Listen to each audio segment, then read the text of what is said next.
Galatooma jennaan qophiin keenya akkuma itti fufee jira. Keessummaan asitti na jidduutti hafee jira amma kan irraan tarkaanfadhe jechuudha. Mee Sheekh Abdul Maalik osoo isiniinoo afaan Oromoo fayyadami sagalee kana dhageessis yookaan sagalee ta'iif uummata Falastiinii osoo isiniin jedhani jechoota akkamii fayyadamtan afaan Oromoo keessa afaan Oromoo amma dubbannu keessa.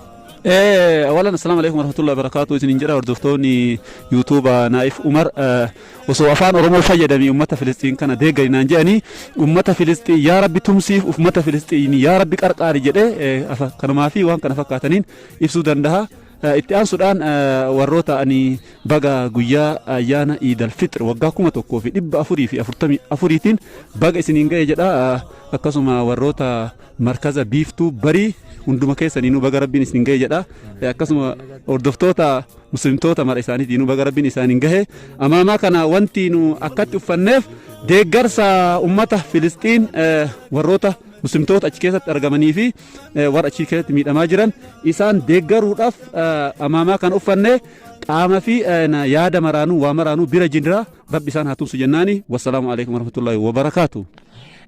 Sagantaan keenya gara xumuraa irratti kalaayee jira.